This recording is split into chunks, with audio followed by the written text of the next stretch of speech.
Today's episode of my comic book haul brought to you by The Black Hand by Flatline Comics. Enjoy. What is going on, nerds and nerdettes? It's your boy Stevie B. Had to make a joke. I had to make a joke. I will, however, not be making jokes about Will Smith's wife. Off limits. Message received. Not going there. But we'll have more on that after the video. I have a few things I want to say about that whole situation, but I'm not going to make y'all listen to it if you don't want to. So we're going to do the comic book haul right now, and then afterwards, if you'd like to stick around and hear my thoughts on the whole situation, I will put it after the video and share my thoughts with you. Usually I don't get into these things. Only reason I even have anything to say about it at all is because I can kind of relate to it a little bit. But we'll get into that after the video. Let's talk about the haul this week. Now, pretty good sized stack of books this week, man almighty. Holy crap. Again, I went overboard. But let's start with the same shit everybody else got that I picked up from my Midtown stuff. Starting with, actually I did not get this from Midtown. I missed out on it for some reason, so I got it off of eBay. But I got the foil variant of Dark Horse Comics new series that everybody's buzzing about, so I had to get one. I'm like, well, if everybody's talking about it, it's got to be good. So I went back and got one, and it's We Have Demons #1. The Scott Snyder and Greg Capullo series everybody's going on and on about. But it is a foil. You can't tell. It's kind of weird. You can't even. It's foil. Trust me. You can't even see the reflection. But anyway, I'm going to give it a read. I figure if there's a lot of buzz about it, and it's Scott Snyder and Greg Capullo together, it's kind of screams. I should have picked it up to begin with, but I didn't. And next up, I'm not even sure why I got. You know why? I know why I got this. The pickings were so slim this week. You ever do that? There's just not anything you're really interested in, so you try to make yourself interested in something just so you don't walk away empty-handed. That was kind of the case this week. But I picked up Robin #12. I almost decided that I'm going to get off this series, but for some reason I stayed on it. I'm not sure. This one I am liking, so I'm staying on it. But the Task Force Z #6. If you're not reading this, you should check it out. It is pretty good. I will say that. I don't do book reviews because I don't know how to do it without spoiling them. And you've seen my book reviews. They're terrible. But at any rate, it's a good one. I like it.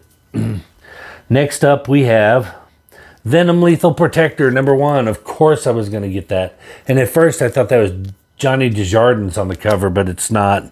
And I can't remember who it is on the cover. But it sure looks like the stuff that Johnny Desjardins has been spitting out lately, doesn't it? But still, not bad. Of course I was going to get Lethal Protector. Apparently this takes place early years of Eddie Brock before, and how the events that led up to Dylan happened. So I'm kind of curious to see that. And then Maestro World War M #2. So I've been picking these up. I haven't read it yet, so I'm not really sure about it, but I'm trying to get on some Hulk titles. My friend Jason, the comic book preacher, he's got me where now I'm wanting some Hulk titles. But next up we have Savage Spider-Man #2. Y'all can say what you want, but tell me that doesn't look like the doppelganger from the 90s. Man, I'm just saying. And that ring is just, I don't know if I'm liking the ring. There we go. But, so I'm going to get these. I don't know why, but it just, I mean, it reminds me of that spider doppelganger from the 90s. Next up, I'm digging these. They're about to beat the black, white, and blood stuff to death already, but I'm still liking them. I can't help it, so I get them. So I got the Electra black, white, and blood number 3. I'm picking these up, and these I'm picking up. I'm really trying to. I want to get the first appearance of Ben Reilly and the first appearance of the Spider clone, because I just got a feeling that something massive is going to happen with Ben Reilly. I know he's got his own. Usually, when they introduce him to their own series, that means something. They got something in the works. But so I'm picking these up. I was a big fan of the Scarlet Spider. I'm trying to finagle a way to get the first appearance of the Scarlet Spider and the first appearance of Ben Reilly. It's just a little pricey right now, and I know it's just going to go up, but who knows? I'll pull the trigger on it eventually. And this was weird because these two issues came out the same week from Behemoth Comics. Until My Knuckles Bleed, issues number 2 and number 3. Haven't had a chance to crack these yet. It was kind of one like my indie spec a couple weeks ago. So I'm trying to put together, like, I like to get like the first 5 issues to kind of give them a chance to see where I'm going with them. But anyway, next up is y'all remember I did my mystery box unboxing. One of my mystery box unboxings from the Comic-Con I went to from Flatline Comics. Well, I went and I got my first order from them, and I put these together. I put the small run together. So, and they're the ones that, did the Black Hand book that I kind of made a little joke with. I hope they didn't get offended by the joke. It was just a joke. I got the idea to do that because I scrolling through Instagram feed, and the first thing that pops up is the video of the Oscars, and then right underneath it is an ad for Flatline Comics' Black Hand, and I just thought it was funny. But anyway, I got my first order, and I ordered the run of the first 4 issues of Space Pussycat, and Amanda over at Flatline was sweet enough to get them signed for me. So I appreciate that, Amanda. That was awesome of you. You didn't have to do that, but the Space Pussycat. Honestly, every time I think of this comic, I think of Rude Planet. So I'm going to read these, see if they're any good, and if they are, I'm going to strongly suggest to Matt over at Rude Planet that he pick them up, because these look like they're right up his alley. But I got number 2, also signed, and number 3 I got the actual A cover of. They didn't sign this one because I got the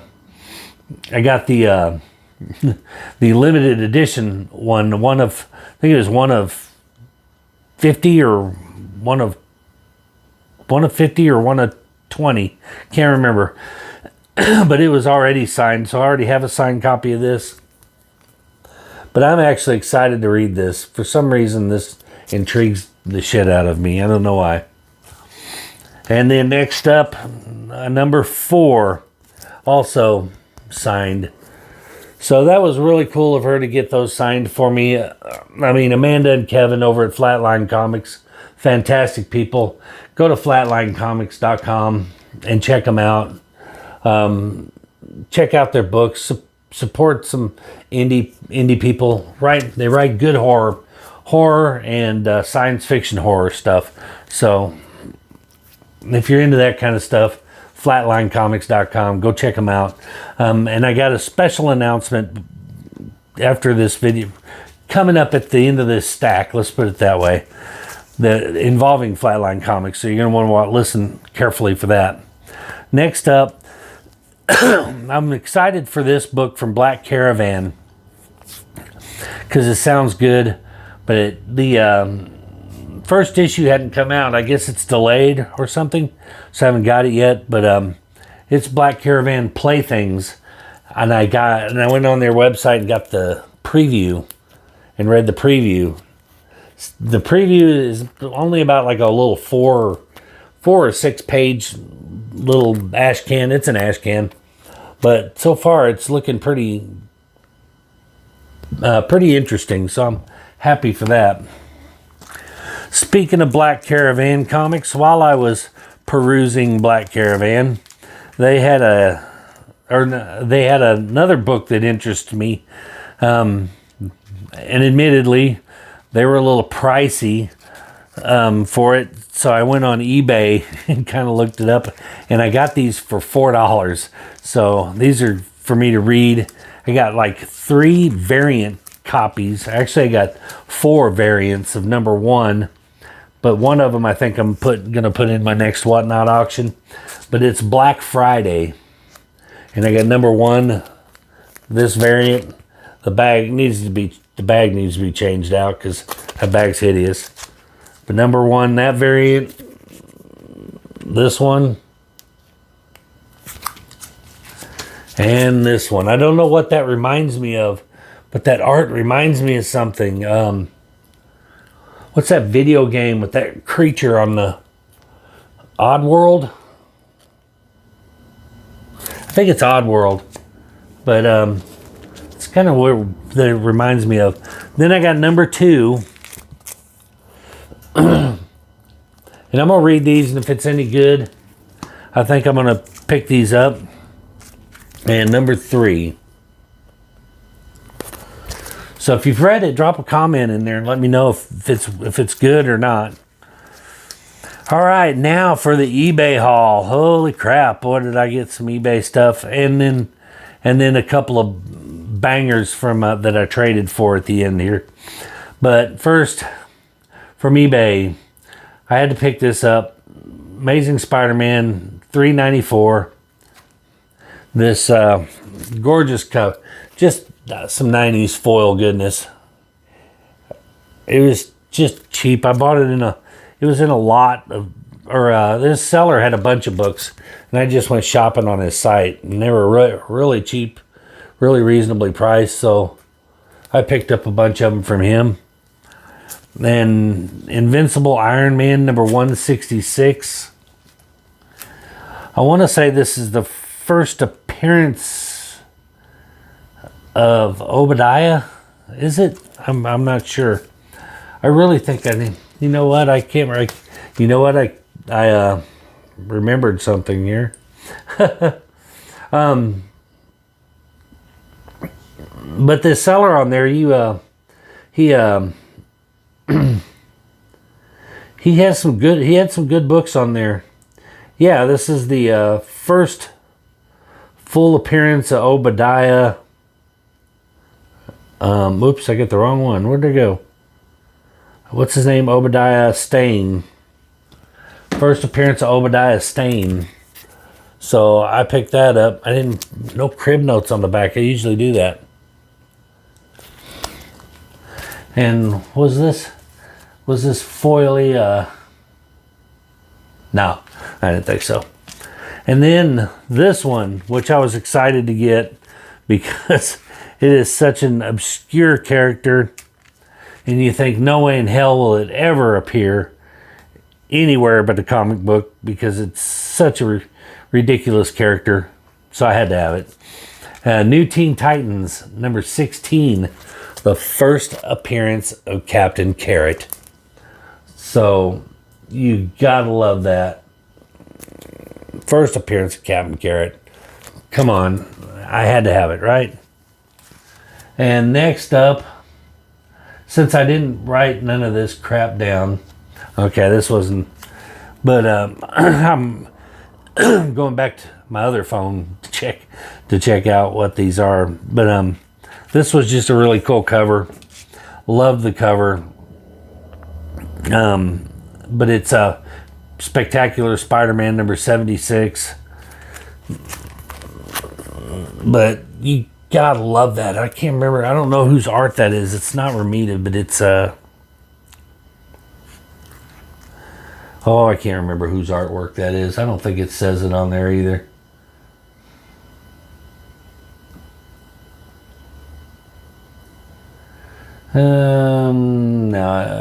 No, it doesn't say. But I can't remember. I'm sure you'll remind me in the comments. I need to step this. We're at the 16-minute mark, and I ain't even through here yet. And next up, we've got. I'm trying. Yes, I am. I'm cheating. I can't help it. This one is. It's not what I thought it was. This Web of Spider-Man, number 47, was just a cool Hobgoblin cover. Had to have it. So I picked it up. I know, boy, I've got to come more prepared. I got to come more prepared, and I don't. I suck at this. Oh, yeah. Okay, I remember now. I could have just read the cover. This is Web of Spider-Man number 89. First appearance of Blood Rose.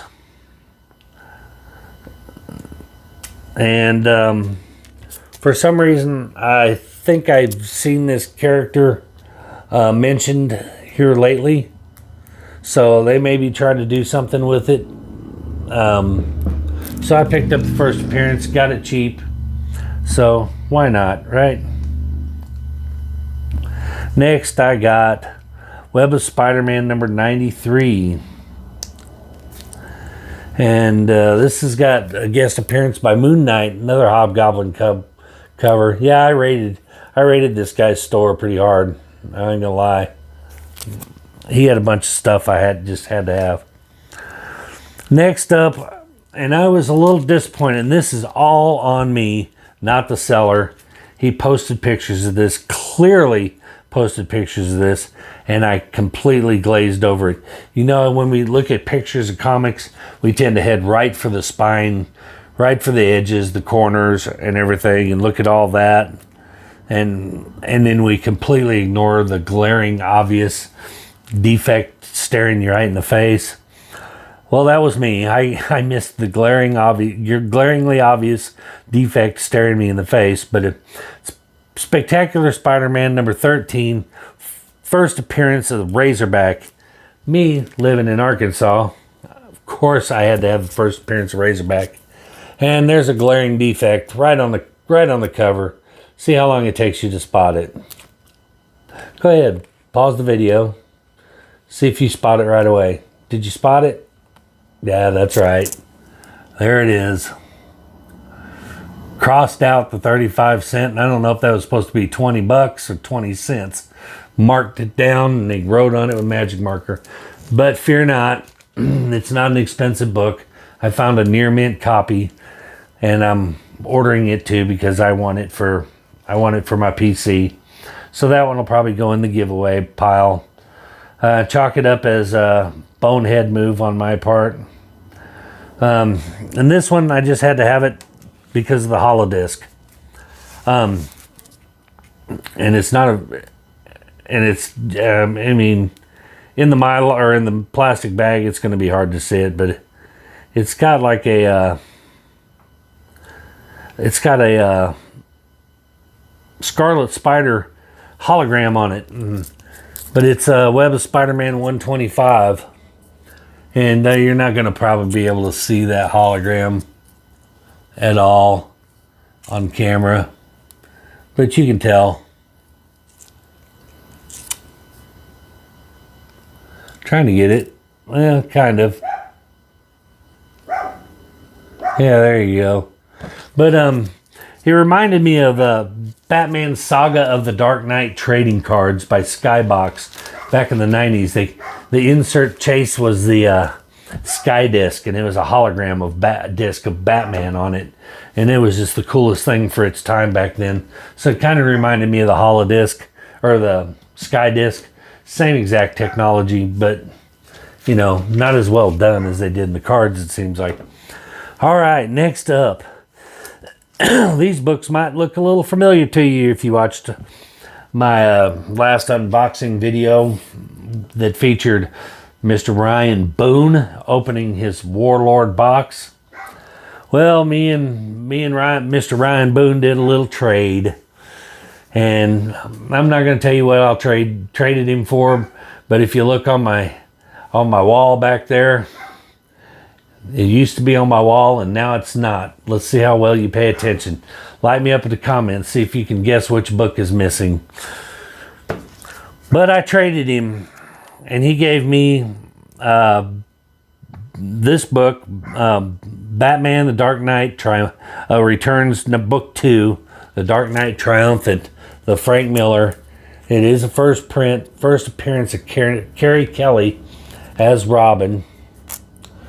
So I told him, I was like, I don't have the other books. This would be one I would go after if I had number 1. But I don't have number 1, so I don't know. It'll be a while before I can get that, but he kind of threw it in. This was the book I was after. Yeah, y'all saw it. Y'all commented on how much you'd like it. It is a low-grade copy, but it is some Silver Age goodness. 12 center. And even in a low-grade copy, it's still a pretty valuable book. And this is the first appearance of the Seeker and the first appearance of Black Bolt. Fantastic Four, number 46. So awesome. You gotta love it. It's got some patina. It's got some use behind it, but I didn't care. I wanted it. It still holds pretty good value for that. I think I got one more book that he's got ordered that he's going to give me when it comes in. So I think I did okay on the trade, even though I gave away one of my babies. But like I said, I'm curious to see if anybody gets it right up, you know, what's missing from my wall, and see if anybody can pick it up. Okay, that is my haul video. Now, here is something fun I wanted to try on you guys. It came up, I brought it up to my friend Matt over at Rude Planet and asked him what he thought of the idea, and he's all gung-ho for it, so he's going to be the first one to participate. But you've heard me talk about Flatline Comics, the imprint of Inverse. It's an imprint of Inverse, but if you go to inverse.com or flatline.com, flatlinecomics.com, they'll both go to the same website for some reason. So either way, but you've heard me talking about Flatline Comics. Once again, the only reason I would go on and on about something as if I'm truly a fan of, and I'm a fan of these guys. That's why you hear me going on and on about Gator Guard and stuff like that. It's not because they pay me or they give me shit for free or anything like that. It's because I'm sincerely a believer in the product. And most of the time, if I get people to, at least try it, they agree with me and they think, oh wow, you're right, man. This is fantastic. So here's what we want to do. Inspired by the movie Sisterhood of the Traveling Pants that I've never seen, but I get the basic premise of, I guess, I would like to do Brotherhood of the Traveling Comic. And this is wow,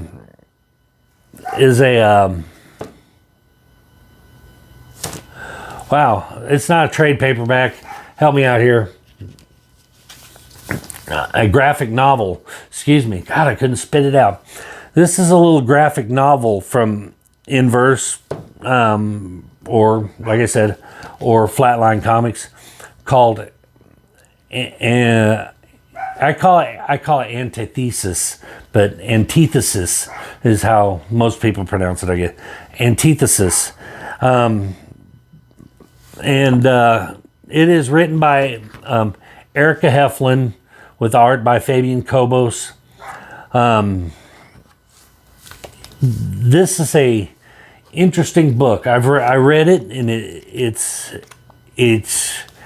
kind of like a mind blow thing. I don't want to give it away, but basically it's almost like parallel universes, one of light and one of darkness, or one of fire and one of water in this instance.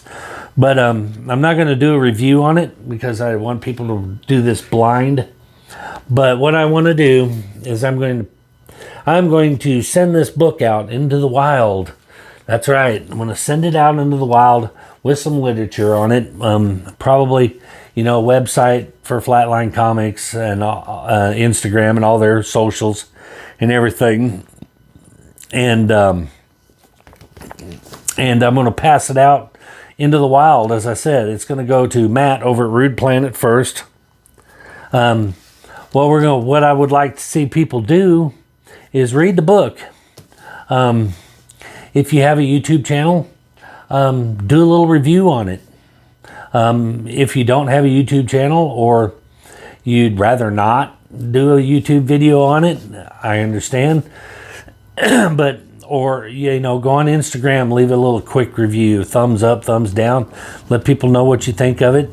Tag me, tag Inverse or Flatline Comics. I'll give you people to tag. You can tag in it. But what we'd like to do is I want to pass this to Matt, because I know Matt over at Rude Planet will follow the instructions, and he will carry it out, and he'll participate. Read the comic, then send it on to someone else in the community who you're sure will also participate. And again, I'm now a few little ground rules on this. This is not a key book. It's not a valuable book. It's not something that I'm stressing about condition of. And honestly, probably I'll never see it again once I get it back out. Once I get it out there, because I want it to travel. I want it to keep traveling, and I want to see people read it and give it a shot and see what they think of it. Most of all, help promote my friends over at Flatline Comics. So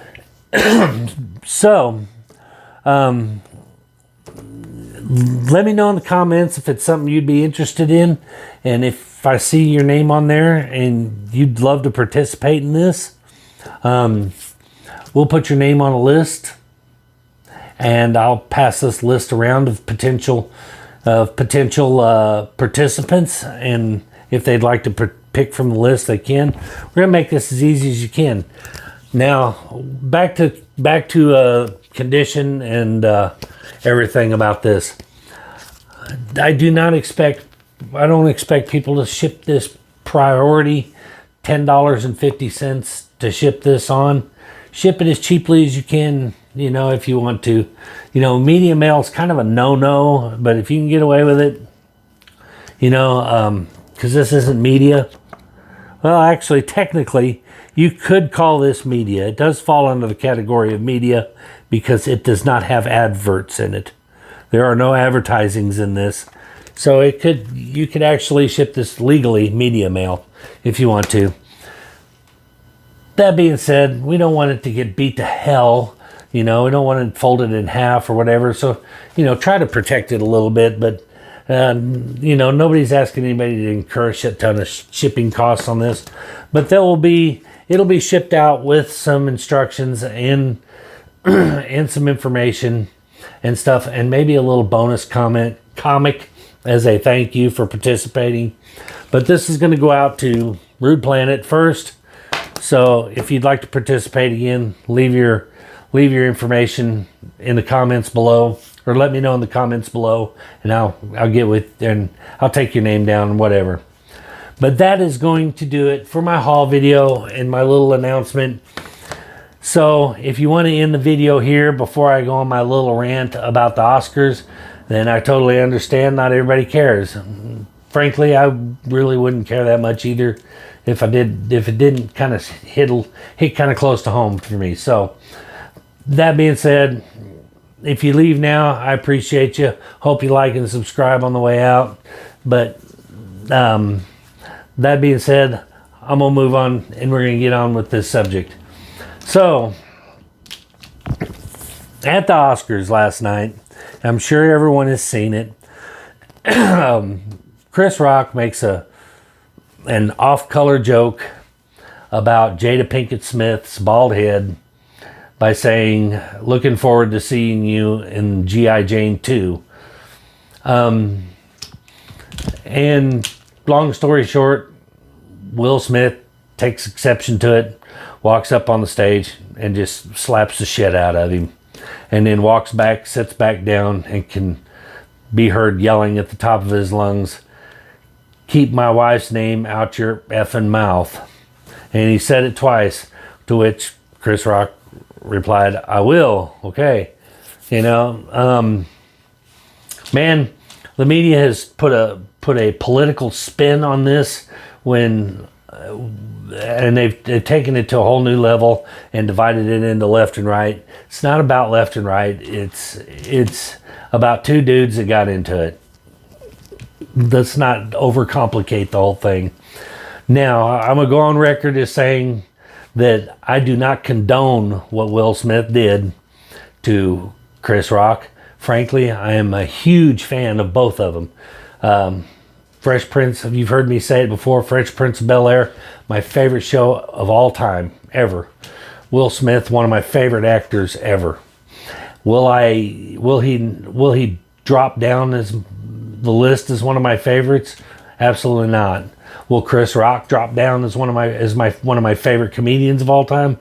Absolutely not. It's just not going to happen. So, while I do not condone what Will Smith did, I certainly understand it. And if you're a man and you're in a relationship, you should be able to understand where he was coming from, you know, where his mind was at. I don't think any of you could sit there and say that you would sit idly by and let someone disrespect your wife or your spouse, or you know, your husband if you're a female, or you know, even any member of your family or significant other, you know, girlfriend, anyone you're in a serious relationship. You would not sit idly by and let someone disrespect them, let alone publicly. Now, did he overreact? Absolutely. Will Smith overreacted. Not justifying what he did. I'm just simply saying I understand where his brain was. You know, it's about setting boundaries. You know, and this is something that, you know, I struggled with when I was younger. Was setting boundaries. You know, one of the best pieces of advice you could get was someone told me once that, you know, people will treat you the way you allow them to treat you. That's what I taught my kids, and that's what I taught my daughter. You know, that's what I tell people, you know, my female friends that get into shit relationships with shit guys. I tell them that. I said, people will treat you the way you allow them to treat you.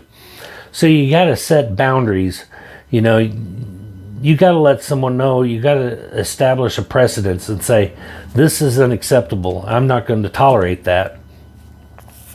Granted, walking up to him and pimp slapping him on national television is probably not the right way to go.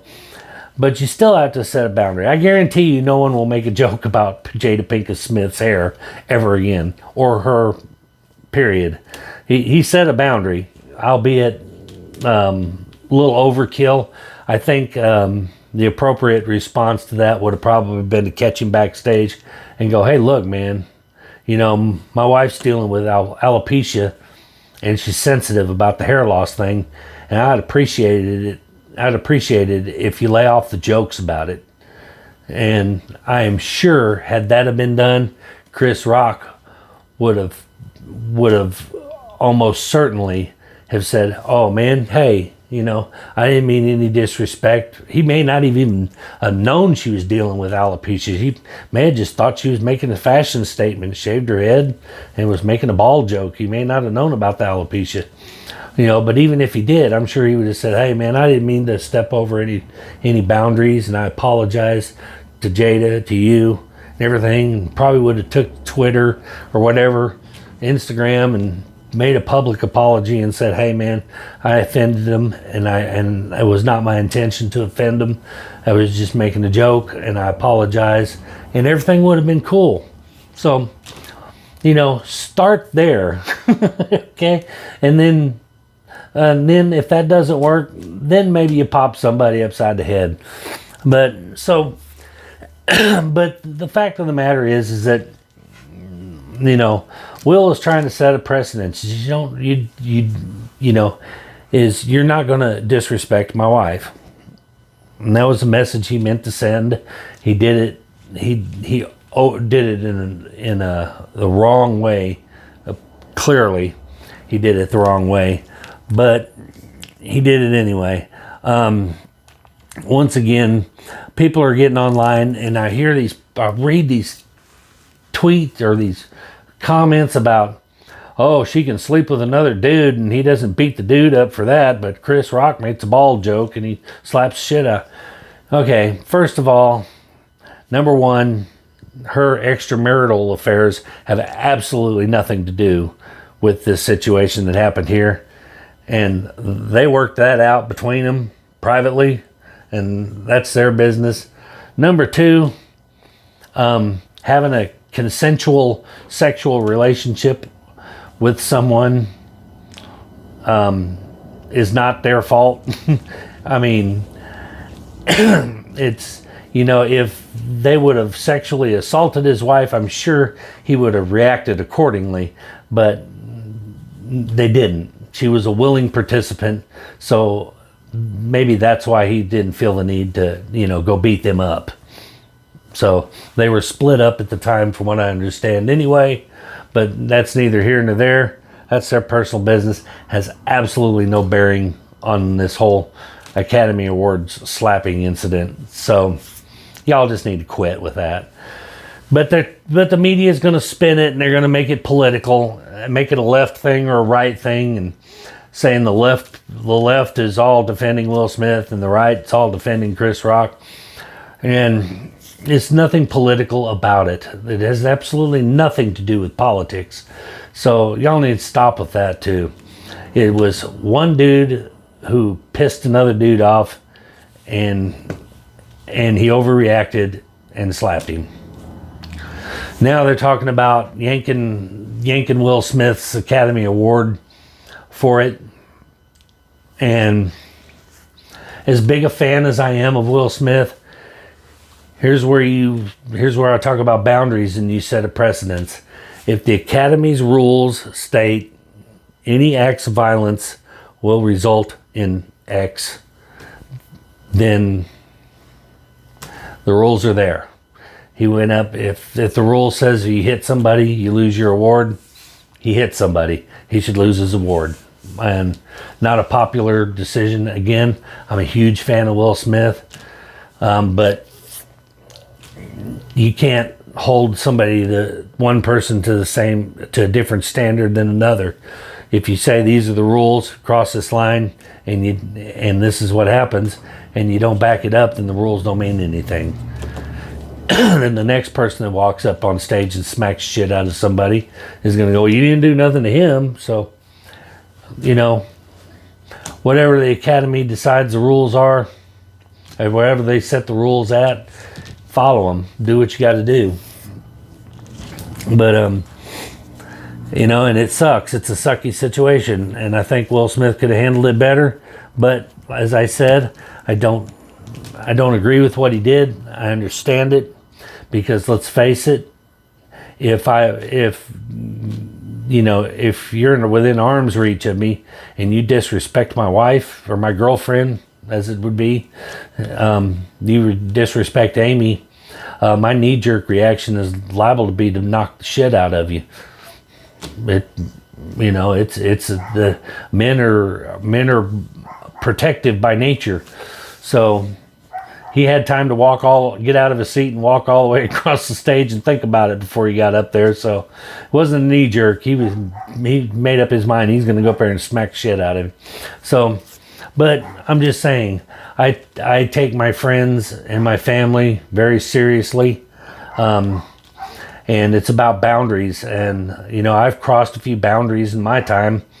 You know, I've said, even to the people in this community, I won't mention any names, but there was a little nickname that got started with one of the community members, and I called him by that nickname, and he said, "Hey, I don't like that. Don't do that." Not because I was intimidated, not because I'm afraid of him or anything, but it's because he's my friend and I respect him, and he asked me not to, and he said it offended him. So I didn't call him a crybaby. I didn't make fun of him online, and you know, I didn't make him feel like a lesser of a person because he set a boundary that he asked me not to cross. I simply said, "Oh, no problem, man. I'm sorry." And I dropped it, and I never did it again. That's called respect. It has nothing to do with fear, intimidation, or anything like that, or being weak or strong or anything. It's respect. You have respect for people, then when they set a boundary and ask you not to cross it, then you respect that and you don't cross it. You don't call them crybabies. You don't tell them they're too thin-skinned or they can't take a joke or nothing like that. You just respect it and you move on and let it go. And the ones that are your friends and truly respect you will do that, and the ones that aren't, be gone. The trash takes itself out sometimes, and that's it. But anyway, that is my little rant over the whole thing. Honestly, I think they're going to hug it out and be boys again in a month.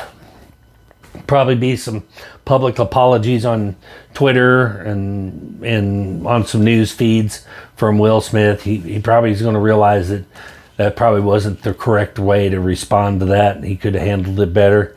I'm sure he's an intelligent man. And I think at his core, he's a good, decent human being. And I think he just made a severe error in judgment. So, but that is going to do it. Moral of the story is, it's okay to set boundaries. It's not okay to set boundaries with your fists or your hands unless somebody doesn't leave you an alternative. But it's okay to set them, and respecting those boundaries it doesn't show weakness. It shows respect. And it's just about respect. So respect one another. You know, if someone doesn't like what you're saying or doing to them, if you respect them, stop doing it and move on. You know, don't make them feel bad for setting a boundary. I would never do that to one of my friends. My friends ask me, "Hey, stop." If any of them said, "Hey, I don't appreciate you calling me this," or, you know, making jokes about this, no problem, man. No problem. I'll stop it. And, you know, that's how an adult reacts when someone sets a boundary. That is going to do it. We've been almost 45 minutes into this video. If you stuck around and listened to my little soapbox speech, appreciate it. Hope you don't light me up too bad in the comments, but hey, I never turn my comments off. I never delete comments. Even though somehow Jedi Farce is going to turn all this into some kind of Valiant book joke. But anyway, one thing we can say about the whole thing is that it's done, it's over. Let them work it out. Until then, we'll make funny memes about it. And I actually feel bad for the poor dude that I sold that Batman comic to. You know, the one with the the one with the infamous Batman smacking Robin meme, because that book's going to plummet in value now. It's been replaced. There's a new pimp slap meme going on, and it is no longer Batman and Robin. It is Will and Chris. But that is going to do it. Before you go, please, even if you disagree with what I said, hit that like, subscribe, leave a comment, and share. Do all those YouTube things I love for you to do. That's going to do it for this one. We will see you guys in the next one. Peace.